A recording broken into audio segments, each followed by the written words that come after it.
The ordinance of the sacrament is a holy and repeated invitation to repent sincerely and to be renewed spiritually. The act of partaking of the sacrament in and of itself does not remit sins. But as we prepare conscientiously and participate in this holy ordinance with a broken heart and a contrite spirit,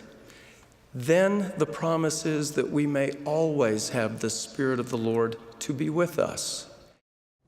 喺冇幾耐之前，我嘅主教邀請教會嘅成員去思考一下，我哋點樣可以改善我哋喺聖餐聚會當中嘅靈性體驗。於是我祈禱、研讀同沉思咗一段時間之後，我記得喺一個早上，當我諗住整個聖餐過程嘅時候，聖餐麵包同水提醒我哋基督喺十字架上所受嘅痛苦同所流嘅血。我立時醒覺到，原來喺咁多年嚟，整個贖罪嘅過程都喺每一次嘅聖餐聚會當中重複呈現喺我嘅眼前。但係喺咁多年嚟，好多次，當我參與呢個象徵住救主贖罪嘅聖餐儀式嘅時候，有時我會喺聖餐聚會裏邊發白日夢，唔夠集中，